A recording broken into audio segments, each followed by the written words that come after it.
Hi, today I'm going to talk about exactly what went on that made me walk out on my ex-narcissistic husband and my ex-narcissistic mother-in-law. It happened in 2014, December of 2014. My my father-in-law, he had been diagnosed with idiopathic pulmonary fibrosis, and he had been okay up until then. He'd been sort of struggling. It's a lung disorder, if people don't know. It hardens the lungs, and they become so that they cannot inflate. And the Christmas of 2014, he was okay, but then he became ill with a flu type bug, and he went downhill very rapidly. He had been put on the waiting list for lungs at the Papworth Hospital, and he came and stayed with us sometimes before he came to go up to the Papworth, because we were closer to the hospital. And one time when he came to see if he could remain on the list, my mother-in-law, ex-narcissistic mother-in-law, took me aside and told me that she didn't believe in lung transplants.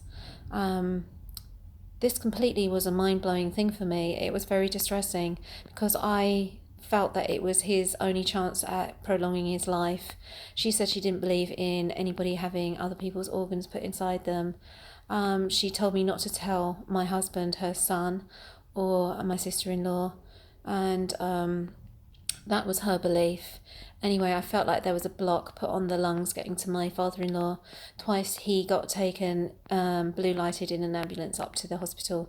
Twice he didn't receive the lungs for different reasons. Basically, he didn't get them because one time the lungs weren't released to him. The families didn't agree to let the lungs go to them, even though the person who died actually had said that they wanted the lungs to be used. And the second time he was taken, and my ex-husband travelled with him in the ambulance, he was taken up to the hospital.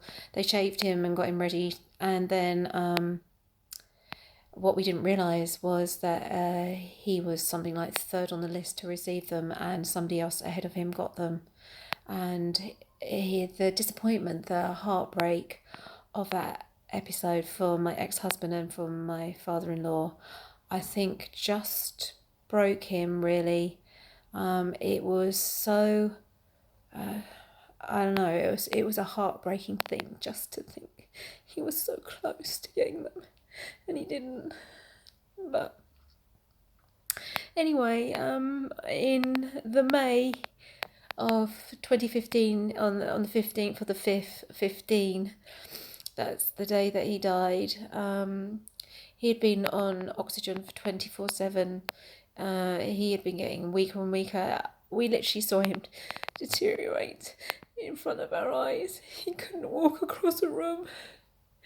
He became very, very thin and frail. It was hard watching it. I was very close to my father-in-law. I admired him. He was a father figure in my life.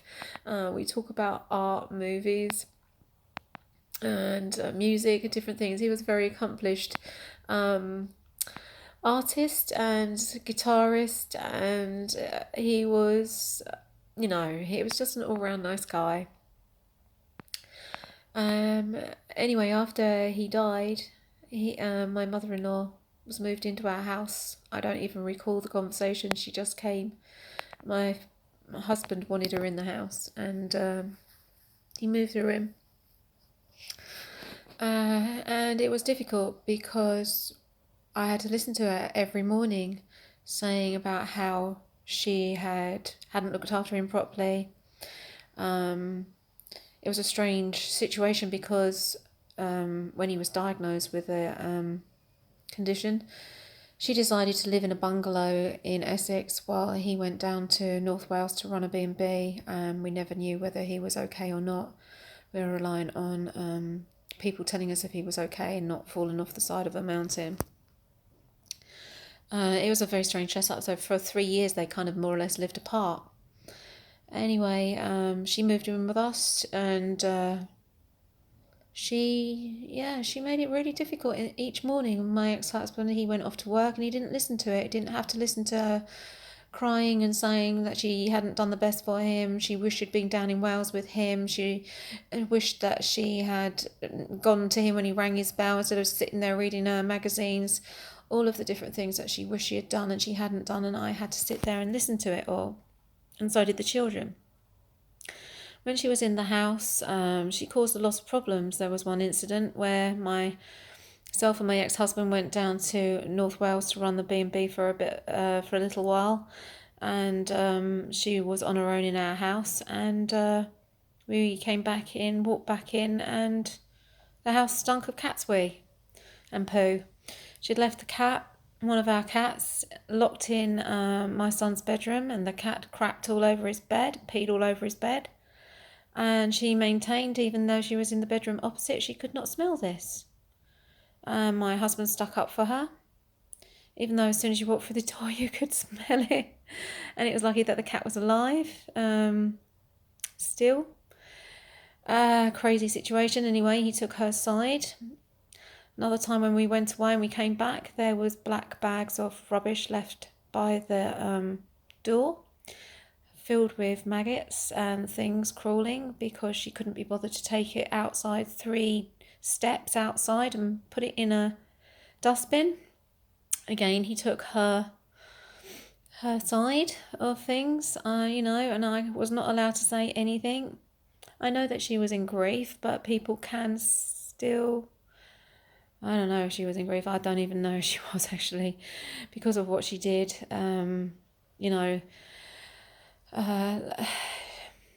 She caused a lot of problems. There was various things anyway. I won't go into it too much. But she caused a lot of problems. In the end, anyway, my ex-husband decided that he was going to sell our house, and she was going to buy 2 properties, and we were going to buy one of them off of her. This is what had been decided between them. I would come in, they would be sitting on the sofa discussing what they were going to do. They would go off down the pub and see solicitor. I wasn't included in all this. I felt like I was a stranger in my own house. I was being pushed out. It was a very strange setup, just very strange, that you were just being pushed out, that your husband just was prioritising his mother so much more than me and the children.